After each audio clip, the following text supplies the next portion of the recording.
Just to punish me for losing the engagement ring, my CEO fiancé called off our wedding and announced in front of everyone that she was marrying her little assistant instead. But on the wedding day, I saw the missing ring sparkling on the assistant's finger. Furious, I confronted her.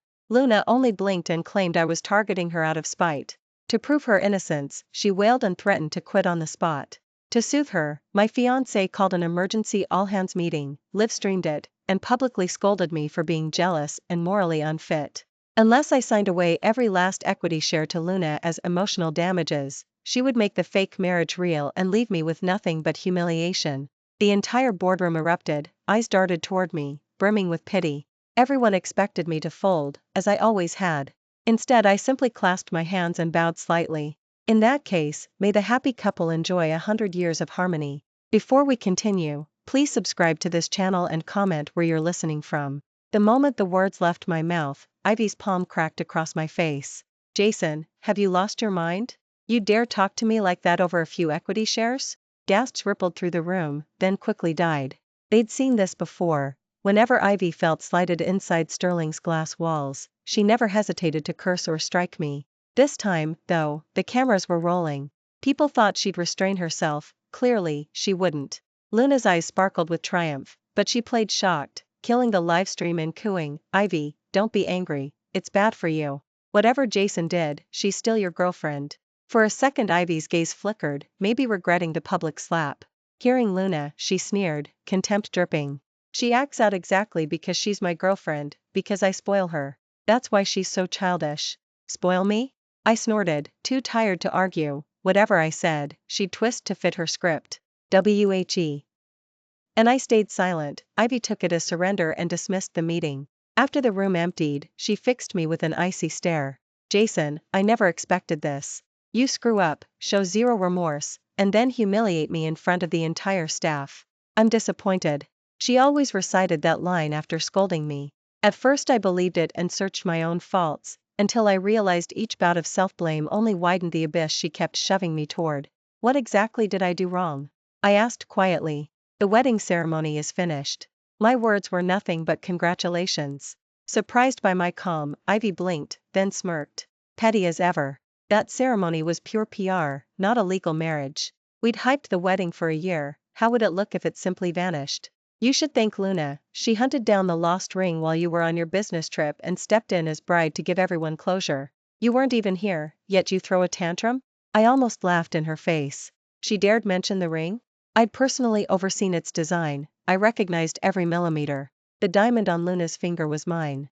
All the guilt I'd drowned in was nothing but a stage they'd built so they could play bride and groom while charging me admission. "She's more invested than you," Ivy rattled on. "You should see how thoughtfully thoughtful? The extravaganza she called her wedding had been funded, organized, and micromanaged by me for 3 straight months, venue, florals, monogrammed candies, everything. She'd insisted I was juggling too much, that she feared mistakes, so she placed the heirloom ring in Luna's keeping. I protested. She accused me of distrust. When the ring vanished, guests already arriving, I'd swallowed my panic, fetched the backup, and tried to proceed.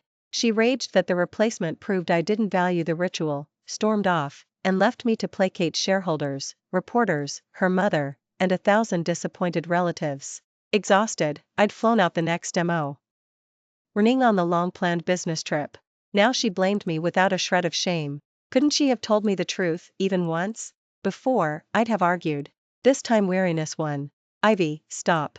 Don't blame Jason, Ivy," Luna chimed, gliding back in. She settled at Ivy's side like a cat curling around its owner. "I volunteered for everything. Sterling is my family. Your family. Hannah's family." She sighed theatrically. Still, I didn't expect Hannah to be upset. "My bad, I guess." Ivy's face darkened again, another glare knifed my way. "See that humility, Jason? Learn from it. Learn from Luna?" The same Luna whose resume ended at sophomore year, yet whom Ivy had shoehorned past every HR veto. The only employee allowed to call the boss Ivy while the rest of us bowed and said Sterling? The girl whose quarterly losses topped 800 grand yet collected bonuses as if she'd cured cancer? I said nothing. I'd wasted enough words. Ivy exhaled. "Enough. Slandering Luna has the gossip mill spinning. Sterling never wrongs employees. Sign this." She slapped an equity transfer contract onto the table. "You're morally unfit to hold shares. hand them to someone who deserves them. Luna's eyes glittered, though she murmured, "Oh, I couldn't." "You can, and you will," Ivy crooned. They played the scene like a rehearsed duet, certain I'd cave. I actually smiled, anger that deep can't scream, it laughs. Sterling had been my seed money, my sleepless nights, my investor pitches, my reputation mortgaged inch by inch. Now one flick of her wrist would gift it to the actress batting her lashes across the table? I picked up the contract. Ivy brightened, Luna leaned forward, hungry. Under their stares I tore the document cleanly in half, then quarters, then eighths. While confetti floated down, I speed dialed 911. Chapter 2. Ivy's eyes were still on my fingers when she snatched the phone and killed the call. "Jason, what are you doing?" she hissed, flushed. Apparently she knew how flimsy her case was. I chuckled. "You claim I slandered Luna. Let the police decide. They can subpoena security footage, cameras covered every angle of that ceremony. If I lied, I'll own it. If Luna lifted the ring, well, justice is blind." Panic flashed across Luna's face. Ivy opened her mouth, Luna touched her arm. "Let it go, Ivy. We're colleagues, don't turn the company into a spectacle." Head bowed, the picture of martyred grace. She wasn't being magnanimous, she was terrified. Beyond the ring, I'd already copied ledgers showing her embezzlement, padded expense reports, the works. She didn't know how much I'd uncovered, but she understood that a single warrant could pop her pretty balloon. I'd planned to gift Ivy the evidence after the honeymoon, before Luna could crater anything vital. Seeing the timetable had moved up, Ivy gazed at Luna as if she were a wounded kitten, then rounded on me. "You've become vile, Jason. Be grateful Luna's mature enough to drop this." The mature one shot me a dagger glare before slipping out. I knew that smirk, she was certain Ivy would stay behind to whip the traitor into line.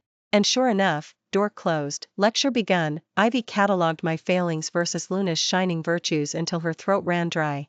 I watched her crimson lips flutter and felt only static. Once, the same mouth had whispered sunrise promises, now it simply blared rewritten history. Eventually she produced our original engagement ring, voice honeyed. "You think I favor her? It's all for us, darling. I'm grooming her so you can finally rest. Sign the papers, let's go back to happy." She tried to slide the ring onto my finger. I sidestepped. "Luna, $8 million deficit, counts as talent?" "Ivy, maybe it's your brain that needs a vacation." Crimson flooded her cheeks. "Say that again and we're done talking." Silence was my answer. She hurled the diamond, it struck my cheek, pinged off the marble, and rolled under a chair, another Cold War opening gambit. In the past I'd have crawled after it, texting apologies. This time I stepped over the glittering stone and left. Sunk cost is sunk cost, better to cut losses before the whole swallows you whole. Let Ivy unwrap Luna's little surprises at her own pace. Maybe the show would run longer than our decade did. On the way home I decided to treat myself to travel gear. Romance had already forced enough indignities, my departure wouldn't. Inside Hull, I was comparing sleep masks when familiar laughter scraped my ears. I turned, lucky me, Ivy and Luna, hand in hand, shopping like any legitimate couple. Chapter 3. They strolled the aisles, fingers laced, picking cereal as casually as newlyweds. I felt no urge to quarrel, I just wanted my mask, my breakup, and an ocean between us. Luna tugged Ivy's sleeve. "Can't you postpone marrying her? We've had the ceremony, without her signature we're already husband and wife in everyone's eyes." Ivy laughed. "Don't be silly. She's my fiancé of 10 years. Imagine the questions, the scandal. Don't create problems." "But I love you," Luna pouted. "Don't you love me even a little?" "Of course. Jason's dependable but dull, no spark.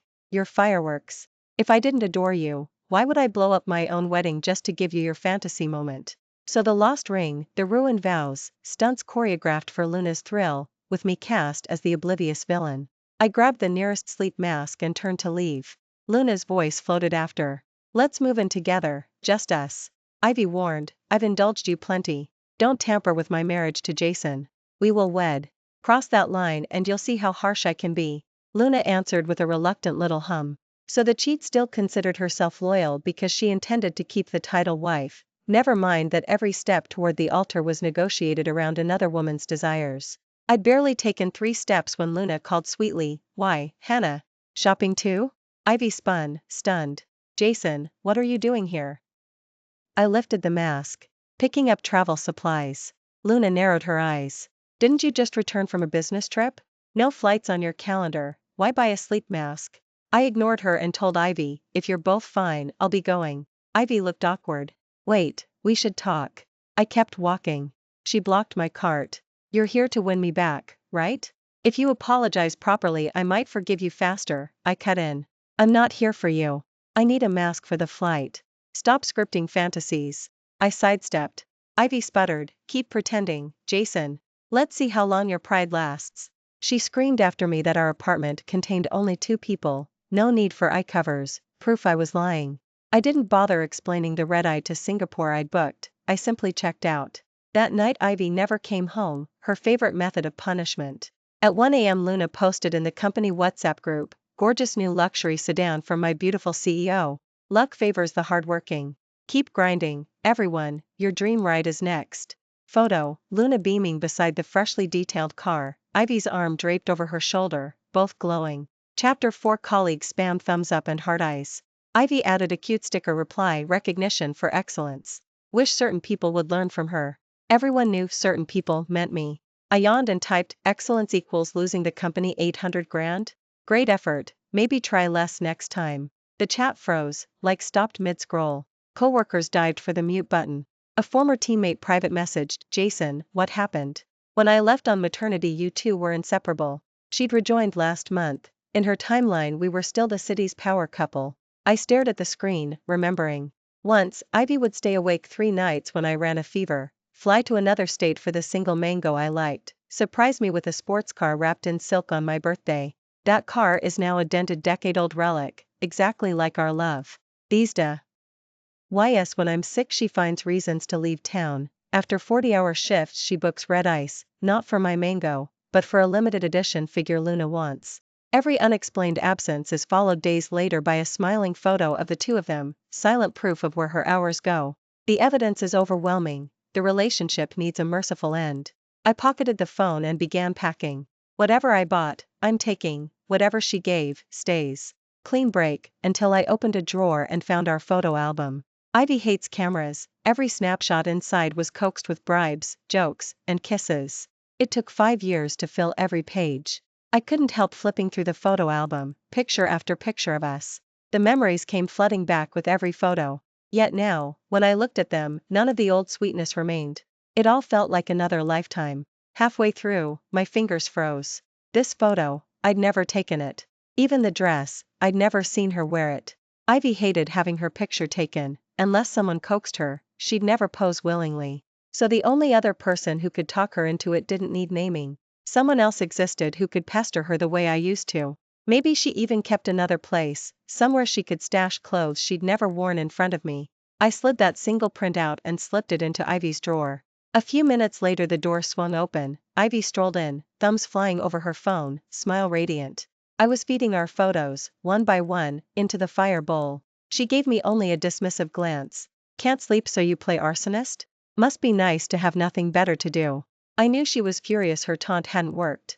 But back when we were happy, we hadn't been like this. Sometimes she'd stay out with friends until dawn. I couldn't tag along, yet I knew she hated the dark, so I'd leave the lights on and fight sleep in the living room until she came home. She used to throw her arms around my neck and call me thoughtful. I'd be exhausted, but it felt worth it. She felt cherished. Love and indifference, telltale in a single look. I said nothing and kept feeding snapshots to the flames. I thought she wouldn't care, but the fire caught her eye. She bent, plucked a photo from my fingers, began studying them. When did we take these? I don't remember. Surprise softened her voice. My profile here is gorgeous. Who's the photographer? God, this one's hilarious. I look like a sly fox. Jason, look how young you were, so lovable. She reminisced, smile brilliant. I didn't answer. 3 silent beats. Remembering our Cold War, she cleared her throat and frowned. Why burn them? Don't need them, I said flatly. Oh, please. I know exactly what you're doing. With a smug curve of her lips she stood, shoved the stack back into my hand, and looped an arm around my neck. You're just forcing me to watch. Stop pouting. Tomorrow afternoon bring your ID and we'll hit City Hall. Arrogant, as though marrying me were charity. I snorted and pitched the rest into the fire. The last of our happiness turned to ash. Ivy's brows snapped together. What are you doing? Ivy, her phone rang. She brightened at the screen, strode into the bedroom, and shut the door. I caught the caller ID, Luna. Through the gap I heard her whisper, "I told you not to call this number." Whatever Luna said, Ivy's tone lifted. Half an hour later she reappeared. "Emergency at Sterling, I'll be late." She fought to sound calm, but I'd seen the name. I simply nodded. She changed, retouched her makeup. One call and she'd forgotten me, and the burning photos. "By the way, what were you saying?" she asked at the door. "I'll sell my equity shares to Luna at market. Ask if she wants them." Ivy's eyes sparkled. "Seriously?" I nodded. She rushed over, cupped my face, and kissed me hard. "You're so good today. I knew you still love me." "I'll tell her later," she blurted, then corrected, "I mean phone her." I wiped the lipstick, pretending not to notice. "Sooner the better, before I change my mind." She almost sang leaving, and within 30 minutes texted, "Luna said yes. I could book my flight." Of course she'd accept. Sterling's valuation kept climbing. Even if Luna lacked cash, Ivy would front it. Free shares? She wouldn't refuse. Ivy didn't come home. Whether they celebrated, I don't know, but in the dead of night she rang. Half asleep, I answered. Ivy's breathing sounded odd. 10 seconds later Luna's low voice slid through. "Ivy, you don't love Jason anymore, so why file that marriage certificate?" 2 beats of silence. 10 years together, and she just handed over the shares. Breaking up now would be messy. "Let's not bring her up, spoils the mood." Luna chuckled, the line went dead. I stared at the screen, Luna's usual provocation. Reporting it was useless, Ivy indulged her. Once Luna blocked me on the stairs, baited me, then tumbled down just as Ivy arrived. Ivy cursed me raw and, after Luna's tear act, slapped me across the face. The ploy was kindergarten, security cameras lined the hallway, but Ivy chose Luna's side. Staying with a fiancé whose heart shelters someone else is pointless. I'd waited too long to decide. I even guessed Ivy would back out of City Hall tonight. I sat up and texted 4 old partners. "I'm leaving Sterling. Come with me and we'll build again?" The first replied, "Name the day. If you jump, I jump. We scaled once, we'll scale twice." The second echoed, "Count me in, let's soar again." By dawn 4 of 5 had answered yes. I exhaled, set the phone down, and caught another hour of sleep. Shares pay only when the company profits. Ivy shouldn't have toyed with them. This circus didn't anger only me, every veteran was fed up. I hadn't meant to go nuclear, yet Ivy, may the odds be ever in your favor. Sterling wouldn't collapse overnight, but losing us was like losing its immune system. One cold draft and the whole scaffolding might sway. When Ivy had crossed lines before, I'd argued for the sake of Shar. Ed interests, threatened, bargained, hoping for amicable split or sane behavior. She never took it seriously. My love apparently guaranteed I'd never strike back, so she filed my protests under harmless. Only when jealousy flavored my words did she ease off. But I'm an adult, who has energy for jealousy games. Loyalty and respect are basic, not DLC perks you purchase with tantrums. Even during her exclusive phases I couldn't be sure Luna wasn't lurking in the background. Forget it. Burn it down. Still, she'd calculated correctly, we were co-owners, I wouldn't sabotage Sterling and hurt myself. Wrong formula, right answer, so Ivy kept romping. Now we're done, shares sold, stakes severed, the company's fate is no longer my problem. Next day I kept packing. Sure enough, near sunset Ivy blew in. "Jason, something urgent blocked me at City Hall, it wasn't intentional." "You're not mad, right?" Faint strawberry bruises blotched her neck. I shrugged. Not mad. I hadn't gone either, expectations zero. Great. I drafted the equity transfer contract, let's knock it out. She handed it over, jittery I might balk. I scanned, signed. The girl who could drag a one-day task into a week summoned a lawyer and finished the notarization in 30 minutes. Shares to Luna, cash to me, deal sealed. Ivy beamed, suddenly gentle. "You look tired." I'd postponed the certificate, but since you've been good, we can file it tonight. A queen granting crumbs. Yet while she dreamed of weddings, I prepared amputation. I ignored her, wheeled my suitcase out. "What's this, honeymoon pact?" "Jason, I'm swamped, we can't leave town, not a honeymoon," I cut in. "I'm moving out." "Ivy, we're over." "Break up?" She blinked, then laughed. "Quit joking. It's the shares, right? You sold them voluntarily, cash in hand, don't play victim." I sighed. "Nothing to do with shares." "Then what, because I skipped City Hall?" "Don't be petty," I explained. Before she finished, an obscene moan trilled from her pocket. Color drained. She fumbled the phone to mute. Dead silence. I arched a brow. "That you're urgent?" Sweat beaded her temples, clearly she hadn't known Luna swapped her ringtone. But origin didn't matter. Jason. I heard everything last night. Let's end it clean. I expected agreement, instead she seized my wrist. I'll transfer Luna tomorrow, you'll never see her. 10 years, Jason, don't throw us away. It was a fling, I swear. I still want to marry you, look. She showed the City Hall reservation, genuine, I'm sure. Yet her sincerity omits respect, omits loyalty. She can vow at noon and embrace Luna at 1. I showed my screen. I'm sincere too, ticket home bought weeks ago. I'd rebooked repeatedly, hoping marriage might sober her. I overestimated my weight in her heart and her IQ. She stared, frozen. Disappointment accrues, Ivy. Our love died when Luna arrived, we're only burying it now. Stop the torture. Let go. Tears welled, she covered her face. I was distracted, never meant to split, give me one more chance. I slipped free, luggage in tow. At the corner I glanced back at the home that should have felt precious. Nights ago I'd pictured this exit, thought I'd collapse, sob, shatter. Instead I felt quiet, numb, maybe agony beyond tears, or the old Jason had already died piece by piece. Her wails echoed as I stepped out, never breaking stride. Below, Luna leaned against a luxury sedan, cigarette smug. No trace of the timid kitten she played for Ivy, head high, she eyed my suitcase and smirked. Dumped? She flicked ash my way, tittered. Look at you, lost puppy. I warned you. Now the shares are gone too. She'd taunted me before, always sidling back to Ivy playing innocent. I walked up. Gonna hit me? She blew smoke. Try it. I plucked the cigarette, gripped her jaw, and shoved the lit end between her lips. She shrieked, spat it out, tongue blistering. You psycho. She lunged, then spotted Ivy in the doorway, jerked back, and ran. Ivy, she burned me on purpose. Tongue out, tears on cue. The routine that always ended with my apology. I turned to leave, but Ivy's hoarse voice stopped me. Jason, where to? I'll drive you. The unheard of tenderness stunned me, Luna gaped. Ivy, she hurt me, Luna. Ivy's tone chilled. She phone transferred cash. Go to St. Mary's yourself. I'm busy. Luna clutched her wrist, whimpering, kill shot formerly undefeated. Ivy yanked free. I saw you provoke her. I warned you, I marry Jason. Know your place, vanish or stay gone forever. Luna didn't dare say another word.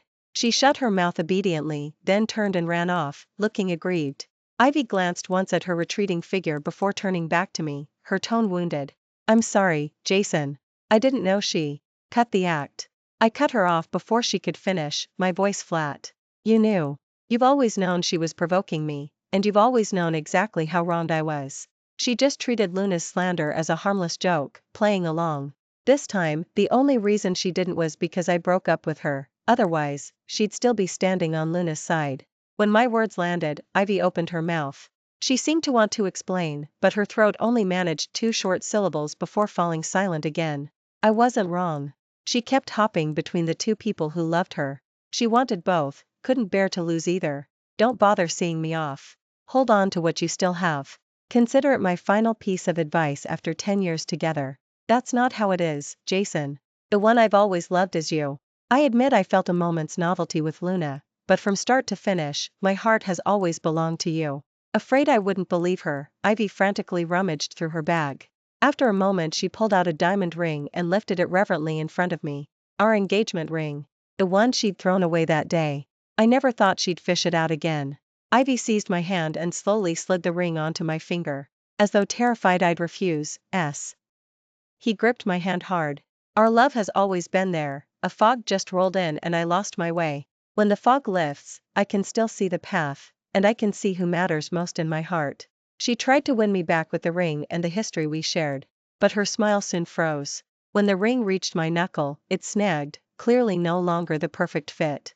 I wasn't the least surprised. Looks like after it disappeared, Luna had it resized. I let out a soft laugh. Ivy's face flushed red, she didn't know what to do with her hands. I'm going to settle this with her. See? She knew exactly who'd had the ring while it was missing. She picked up her phone to call Luna. Taking the moment, I slipped the ring off, placed it in her palm, and left without another word. Jason. Ivy broke down. I ignored her, started the car, and drove away. In the rearview mirror I saw her chasing after the car, sobbing. Her cry was raw, nothing like the calculated tears she usually produced. For a split second I almost believed she truly regretted everything.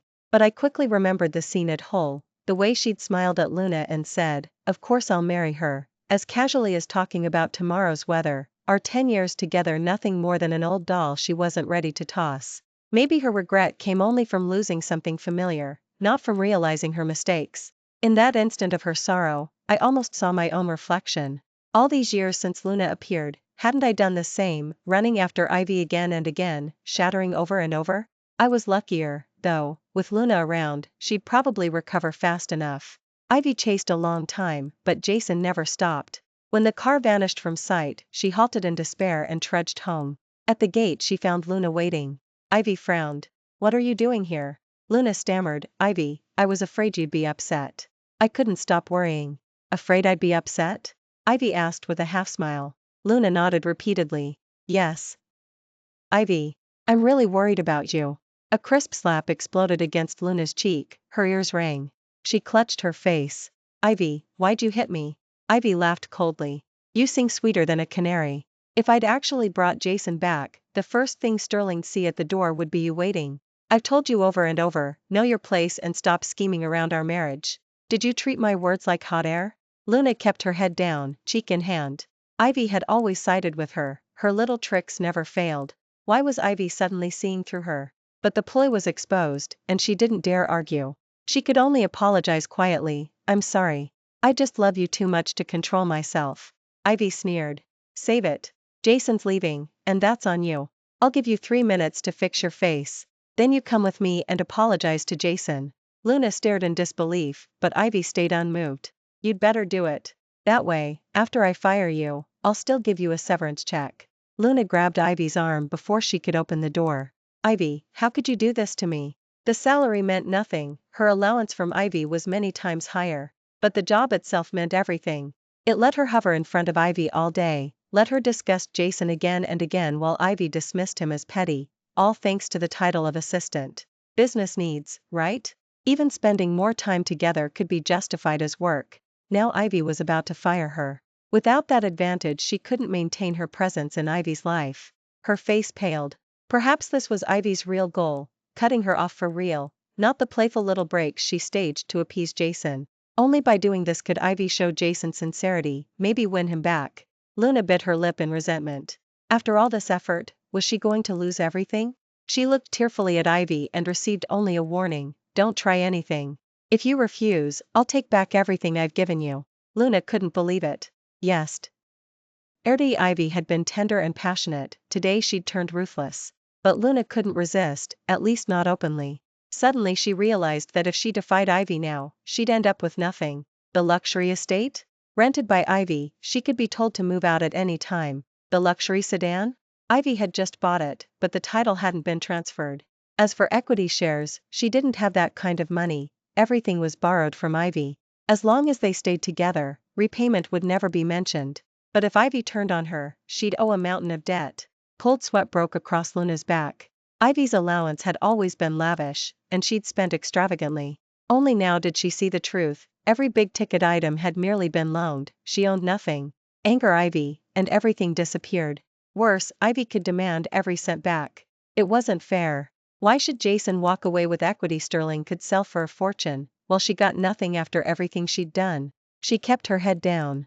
Time, she just needed more time. If the affair had lasted longer, she could have secured more. Ivy snapped, "Are you listening?" Luna clenched her teeth, for now she had to obey. Once she weathered this storm, she'd find another chance. Ivy's relationship with Jason had indeed lasted years, but the novelty was gone, otherwise they'd never have started. As long as she didn't push Ivy over the edge, a second opportunity would come. She nodded obediently. "I'll do whatever you want, Ivy. As long as you're happy." Ivy gave a satisfied nod. Inside, Ivy plunged into action. She frantically ordered people to find out which airport Jason would leave from. Once she had a lead, she arranged for flowers to recreate the scene of her first confession to him. After several calls she learned his flight had been delayed 4 hours. Relief flooded her face.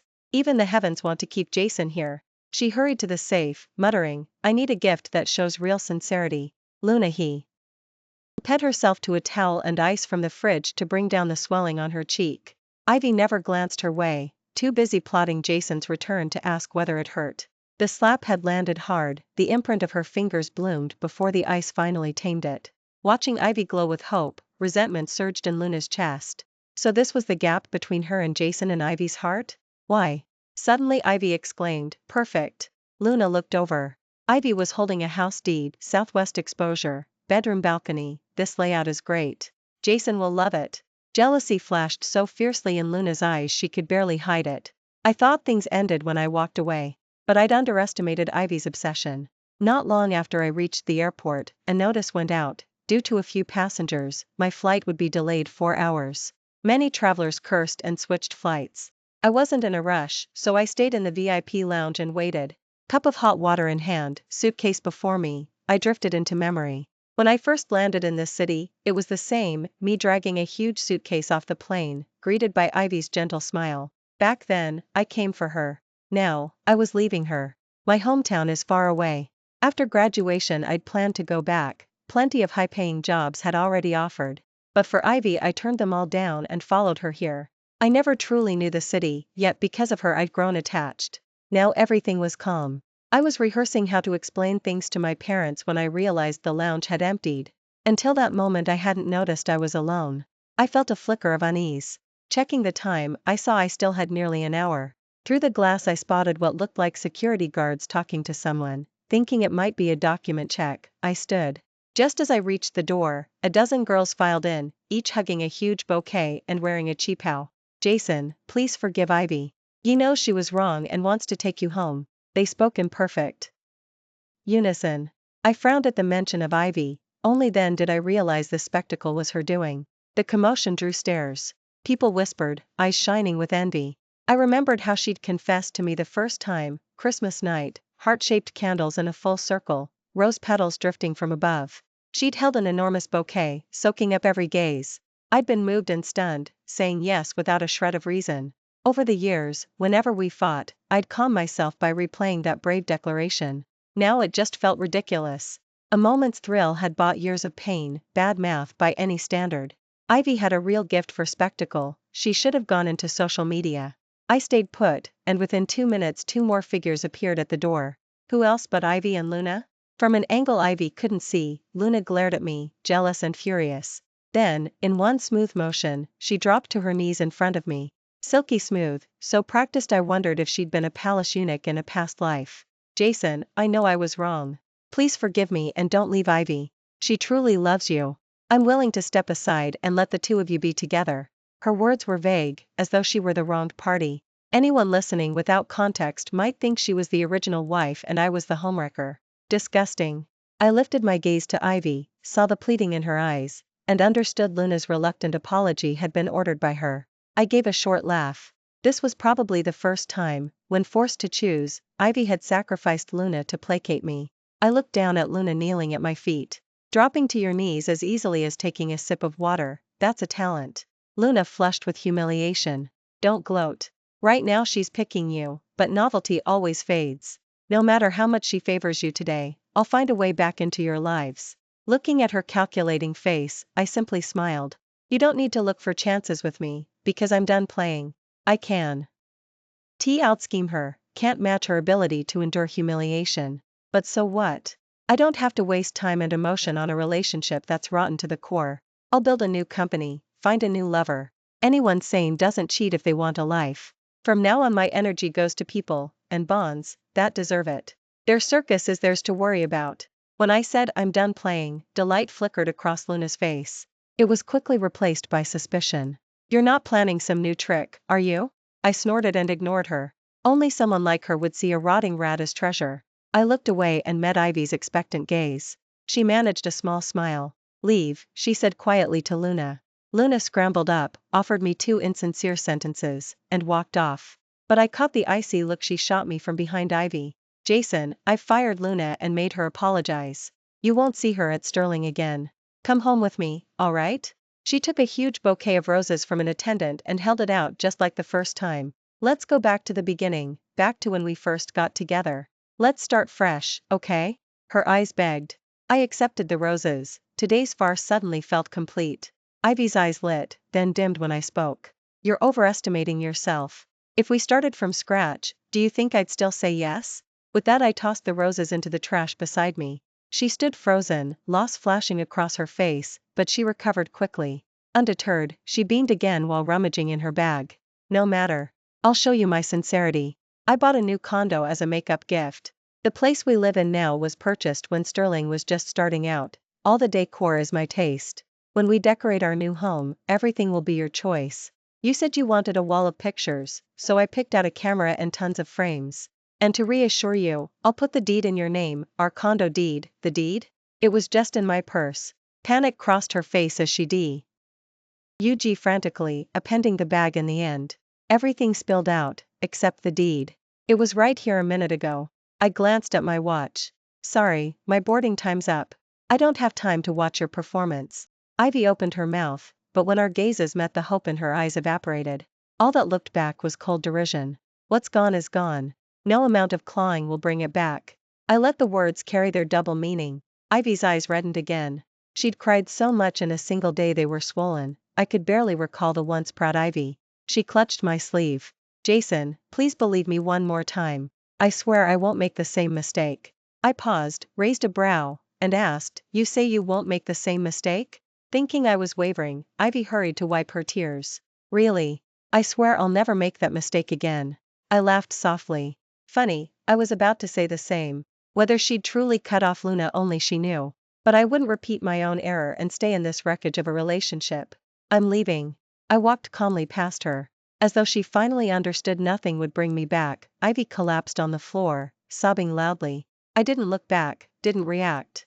Under the stares and whispers of the crowd, I strode to the gate, toward the new journey waiting for me. After I returned home, Ivy still messaged from time to time, sharing snippets of life. The soy milk from the cafe downstairs was too sweet, colleagues hated cafeteria food, so she'd found a new caterer. While jogging at night, she'd met a kitten rolling on the sidewalk. She even sent photos. Sometimes those messages pulled me back to our honeymoon phase, when we were separated by distance yet shared every detail. Later, when we closed the gap, we still set aside time to talk every day, until Luna appeared and Ivy's replies dwindled. After that, I became the one left sharing, left waiting. One night, after deleting her socials, I picked up a drunken call from her. He cursed me, heartless, cold-blooded, for abandoning her, every insult she could think of. At the end, sobbing, she asked, we took so many pictures back then, why can't I find a single one in the house now? Jason, I really miss you. So the day you bought the sleep mask, you were already planning to leave me. How stupid I was, I didn't even take it to heart. We had so many beautiful memories. Why won't you give me one more chance? I hung up and blocked her. We did have plenty of beautiful memories. That's why I'd given her plenty of chances. But she never treasured them. And I couldn't keep waiting forever. While Ivy wallowed in self-pity, I'd already rounded up the handful of teammates willing to leave with me and kicked off a new venture. We'd done it once before, we had the experience. Starting over felt almost effortless. Chapter 16. Jason walked away without a backward glance, no second chances. Ivy sank into gloom. Everything felt pointless, even Sterling barely held her attention. She dumped the workload on a few senior execs and called it a day. The day she'd raced to Riverdale to chase Jason, the deed to the estate had vanished. She'd suspected Luna at first, but on the ride home she found it tucked in the hidden pocket of her bag. She'd simply been too frantic to notice. Must have slipped it in herself, she decided. Rushing out the door had turned it into a stupid mix-up. Because Jason hadn't taken her back, she refused to fire Luna on principle. Still, after the Jason debacle, she had no desire to cozy up to Luna again. Luna stayed on as a plain assistant, no special treatment, no eager flatterers. She kept living in the rental Ivy paid for, but the monthly allowance dried up, along with the intimacy. Life settled into a bland routine, except for the tension between Ivy and Luna. Luna had tasted the upgrade Ivy provided, that cushy lifestyle was light years beyond anything she could earn alone. Now, plunged back into mediocrity, how could she accept it? And Ivy's misery wasn't lost on her. Watching Ivy ache for Jason set her teeth on edge, yet she knew a perfect opening when she saw one. Ivy's mood was in free fall. Strike when someone's lonely, it's the easiest win. Miss this window, and if Ivy ever reconciled with Jason, or met someone new, Luna would be finished. After a few days of psyching herself up, she made her move. Ivy had skipped work again, clearly holed up in the apartment they once shared, drinking her regrets away. Luna bought Ivy's favorite red roses, checked her reflection, and slipped into the suit Ivy had first gifted her. Hard hammering, she knocked. Ivy opened the door, cheeks flushed, a faint whiff of whiskey clinging to her. Alcohol slowed her reflexes. She blinked, realized who it was, sighed in disappointment, and started to shut the door. Luna shoved the bouquet forward, blocking the swing. In that heartbeat she found her script. Ivy, I came to return something. Ivy hesitated. What? Can I come in? Just for a minute? Ivy meant to refuse, but the plea in Luna's eyes softened her. She stepped aside. 3 sentences, then you're gone. Chapter 17. Inside, Luna said nothing at first. Impatient, Ivy opened her mouth to dismiss her, then Luna peeled off the suit jacket. Ivy frowned. What are you doing? I told you I won't fire you, but we're done. Stop the theatrics. Silent, Luna folded the jacket with care and laid it on the sofa. Ivy, don't get me wrong. I'm not here to cling. I only want to give back what you gave me. Remember? This was your first gift. It meant the world to me. But if you truly don't want me anymore, I'll return everything, whatever makes you happy. The reprimand died in Ivy's throat. She'd always assumed Luna was play-acting for cash. Now, looking at that earnest face, she wavered. Maybe Luna had felt something real? Had her own cold shoulder been too cruel? That flicker of doubt was all Luna needed. She reeled off every shared moment she could spin, watching Ivy's expression thaw. Relief rushed through her. She knew Ivy's weaknesses. Offering the gifts back was a last-ditch gamble. The trinkets were worthless compared with the prize she still coveted. If she did nothing, the lease would expire, the luxury sedan reclaimed, and she'd walk away with a few designer rags. Unacceptable. Her timing paid off. By the time Luna left, Ivy was hers again. Ivy still moped for Jason, but she no longer pushed Luna away. Soon Ivy stopped turning down Luna's attentions. Invitations to dinners and getaways followed. Inside Sterling, everyone sensed it. Luna's star was rising once more. Chapter 18. Luna breezed in with coffee, flashing a sunny smile the moment she spotted Ivy. Ivy said nothing, yet the grin lifted her mood. Maybe the girl deserved a reward. Ivy handed her a partnership file. The heavy lifting had already been done, the lead analyst had fallen ill, and someone needed to sign off on the final details. Easy win, easy credit, perfect for a promotion she could justify. Luna accepted eagerly, stomach churning. Ivy's faith felt flattering, until she remembered her efficiency came from farming tasks to gig workers on the sly. That praised pitch deck? A college sophomore on TaskRabbit had built it. Could she bluff her way through this one too? Fear morphed into bravado. If Jason could juggle far more, why couldn't she, with Ivy backing her? Days passed in victorious euphoria. She barked orders, colleagues swallowed objections. When her instructions turned shaky, veterans kept quiet, paper trails would pin the fallout on her. Let kiss and cry face Ivy's wrath, none of them would bail her out. Chapter 19. Luna's chaos torpedoed what should have been a slam dunk deal. When Ivy heard, she nearly combusted. She'd gifted Luna a spotlight, Luna had repaid her with losses and humiliation. She summoned an executor and vented, "How could you ignore red flags this blatant?" The employee calmly produced her phone. "I warned her, press. Iden Sterling. See for yourself." Ivy scrolled the chat log, thunderclouds gathering. At length she muttered, "Understood. I'll have her apologize." Luna opened her mouth. The first syllable hadn't landed when Ivy's palm cracked across her cheek. "How could I be stupid enough to trust you with anything?" Luna cupped her stinging face, resentment flaring. In Ivy's eyes she was useless, while Jason could do no wrong. She mumbled, "You're the president, can't you spin the blame elsewhere? When I look bad, you look bad." Ivy gaped, incredulous. "Are you actually chewing popcorn in the toilet? How do you even open your mouth?" "I've seen the logs. You were warned, you bulldozed ahead. And thanks to your stupidity, the evidence is on every server in the building. You'll apologize, at the next board meeting and to the partner. Fix this mess. Understood?" Luna bit her lip and nodded. Chapter 20. Outside, Luna exhaled like a martyr. Ivy felt even worse, yet she had only herself to blame for keeping the idiot around. She pulled every string to mollify the partner, only Luna's apology remained.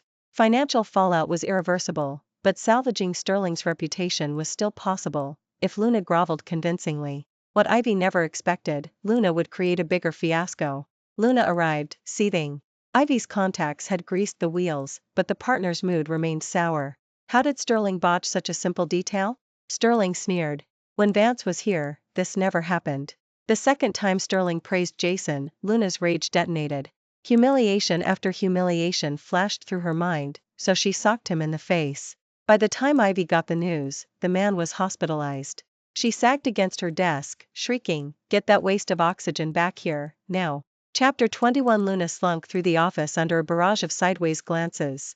Only after throwing the punch had she realized how impulsive she'd been, but it was too late. She braced herself. If the partner sued, ONL. Why Ivy could shield her. A colleague grinned as Sterling passed. "President Sterling wants you, pronto." The smile was perfectly polite, dripping schadenfreude. Luna swallowed the insult and marched to Ivy's door. The moment she cracked it open, the air pressure felt lower, not a good sign. "Ivy," she quavered. A folder whistled past her ear. She flinched just in time. "You apologize, and you punch him?" Ivy roared, hurling another file. "Do you have one functional brain cell?" Luna's temper snapped. "Do you even care about me? You explode over every little thing." Ivy froze mid-throw.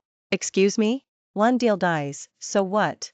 There are others. Ever since Jason left, you freeze me out.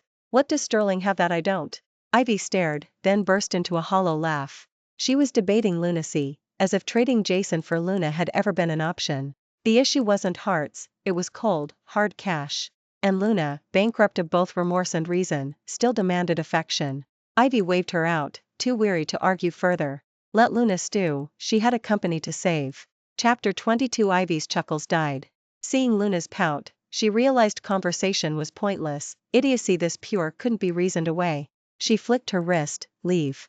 Alone, she slumped, suddenly fatalistic. Karma, perhaps? She'd twisted logic countless times, bullying others into submission, sometimes even convincing herself she was right. Now life had handed her a creature who didn't twist logic, it was simply, certifiably brain dead.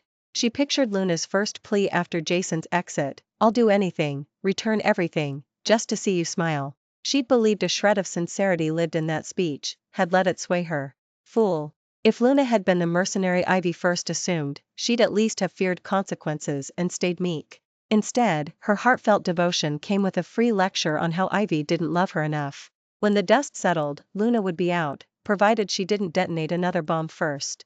Days blurred into weeks of damage control. Ivy lost weight and sleep. Anxiety incinerated every last ember of attraction. No one rejects excitement and novelty, but relentless stress? Ivy wanted it gone. And as Ivy's tension grew, so did Luna's resentment. One afternoon Luna delivered coffee. Ivy's cool glance swept past her without a word. Luna set the cup down and drifted out, silence thick between them. The instant Luna stepped outside, her face darkened. Ivy had been treating her like this, cold and distant, for weeks. "Work's been crazy lately," Ivy claimed. Luna snorted. "Work?" Hadn't that been the same excuse Ivy used when she sneaked around behind Jason's back to fool around with her? She wasn't that idiot Jason, sitting around waiting to lose. Ivy really was swamped, run ragged, and she could see the resentment flickering in Luna's eyes. But once the sensitive stretch was over, she planned to kick Luna out anyway, let the woman obsess if she wanted. Better Luna brace for the end sooner rather than later. Yet just as she readied the scissors, Ivy discovered something disastrous. She was 2 months late. Stress had delayed her cycle before, so often, in fact, that she'd barely registered it. 2 months, though, was unusual. And just now nausea had slammed into her out of nowhere. She reviewed everything she'd eaten. It wasn't food poisoning. Panic fluttered. Irregular period, sudden queasiness, the way she'd been dozing off at her desk. However reluctantly, she had to face the possibility. She was pregnant, and the child was Luna's. Heart heavy, she bought a test. The answer broke her. Positive. Counting back, it must have happened 2 months ago, before she'd handed that project to Luna, before the disgust had set in. She'd been drunk that night, she couldn't remember whether they'd used protection. If there'd been a slip, it was then. She clenched her teeth. She'd already decided to end things. Why did the universe pick now? No way could she keep this baby. A bitter thought surfaced. If only she and Jason had been this lucky, how many headaches they'd have been spared. Instead, the father was that moron Luna. Jason's name hit her like a jab. Whether she kept the baby or not didn't matter anymore. Jason had walked away and never looked back. Clearly Sterling was done. Even if Sterling miraculously forgave her, the moment Sterling learned she carried Luna's child, Sterling would slam the door again. Impossible. Even if she terminated the pregnancy, the thorn would stay lodged in Jason's heart. A moment's stupidity versus actually bearing someone else's child, they were different universes. Her finger hovered over Jason's chat until her screen went black. She never found the courage to type a single letter. 2 tears slid down her cheeks. Only then did she admit the truth: she and Jason were finished. How had it come to this? She'd only wanted a taste of novelty and excitement, and Jason's endless tolerance had emboldened her until she'd even sent him away so Luna could play groom for a night. By the time she saw the damage, Jason's heart was ash and his patience spent. She'd tried to glue the pieces together, but the glue never set. That afternoon at Riverdale she'd promised Jason she wouldn't repeat the mistake. Jason had smiled and answered, "And I won't make the same mistake twice either." She'd hated him then for refusing another chance. Now she knew Sterling been right, she hadn't kept her word. Promises are just sincere lies, and lie too often and nobody believes you anymore. Fine. If life without Jason was the sentence, then anyone would do. For Luna, the phone call from Ivy felt like winning the lottery. She rushed to Ivy's side, swearing up and down she'd be utterly obedient, never a bother. Ivy was in no mood for affection. They set a date and she sent Luna home. Luna noticed Ivy's sullen face but brushed it off. So what if Ivy was moody now? The wedding was locked. Given time, she'd win Ivy back. Last time she'd only borrowed Jason's ceremony to play groom, an illicit thrill meant to taunt him. Today the victory trumpet had sounded, she could savor her win. Yet when the day arrived, Luna froze. Ivy had planned everything solo and refused to let her lift a finger. The decor was bargain bin sparse, the guest list a handful of coworkers padding the seats. This was nothing like the spectacle she'd imagined. She didn't need pageantry, but Ivy's wedding to Jason had been a skyline event only months ago. This comparison was a public slap. And everyone watching were Sterling employees who already despised her. They'd gossip the moment they left. Look how cheap her wedding was compared with Jason's. Luna couldn't bear it. Ivy, what the hell is this? Ivy stood in her wedding gown, expression arctic. What do you mean? Luna gestured at the meager flowers. A shoestring ceremony doesn't match CEO Sterling's brand. Ivy smirked. Didn't you insist a wedding is just ritual, nothing to fuss over? And remember begging me to send Jason on that business trip so you could play groom for a night? If form is all that matters, why waste money? Cornered, Luna swallowed the insult. She tried again. What about guests? Jason's guest list was a mile long. Why so few today? Ivy's eyes glittered with contempt. Guests are people both sides know, aren't they?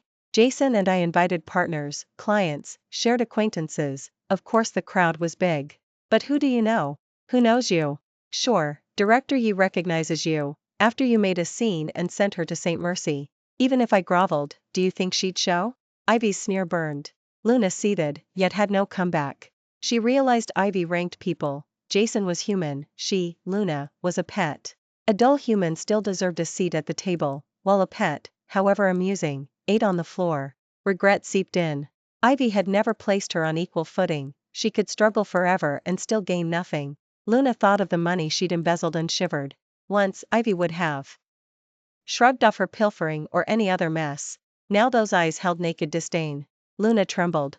When she stayed silent, Ivy gave a thin nod of satisfaction and continued the joyless procession. At the ring exchange they both managed artificial smiles for the cameras. Luna's temper flared again. Plain silver bands? Seriously? She glanced at Ivy, whose face was serene. Humiliation clicked into place, but she could only accept the band and keep moving. The simple ring bit into her palm. Ridiculous, when she'd snatched Jason's ring she'd thought him cursed. Now her own prize was worth even less. The stolen diamond had been the finest she'd ever worn. She numbly slid the ring onto Ivy's rigid finger. It took several tries. Without blinking, Ivy produced the second band. It was obviously too big. Luna stared. Ivy's smile stayed gentle, voice icy. Not the right size? No matter, slip off and resize it later. Only then did Luna understand. Ivy knew she had secretly altered Jason's ring, and this was revenge. She shut her mouth. Provoking Ivy further would only hurt her. She finished the ceremony on autopilot and felt nothing but bleak relief when it ended. Yet before the last guest left, disaster struck again. The moment Luna entered the bridal dressing room, a folder smacked her in the face. Ivy's shout followed. Look at the mess you made. Our marriage is void. No license, no vows, and I'm issuing a statement canceling the farce, right now. Luna's stomach lurched. Clearly the embezzlement had surfaced. 2 accountants cowered in the corner, trying to vanish into the wallpaper. Please, Ivy, not in front of everyone, Luna begged. I'll pay back every cent, just don't announce it, I'm begging you. Ivy's eyes were pure revulsion. Not calling the cops is the last favor I'll ever do you. Ivy, can't we, don't push your luck.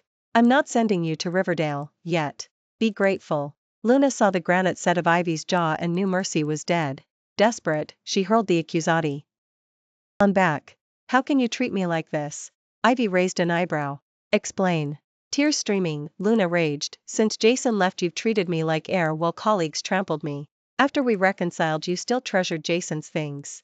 You visited Jason more than once, only when she refused you did you come back to me. If Jason took you back tomorrow, you'd abort this baby and run to her. Yes, I embezzled, but when did you last spend a night with me? You're always busy, always thinking of Jason. When she paused for breath Ivy asked, coolly, finished? Luna wanted to add that Ivy's money and attention had never matched what Jason had received, but the chill in the room froze her tongue. Ivy looked her up and down and laughed. Everything you said is true, so what? Luna gaped.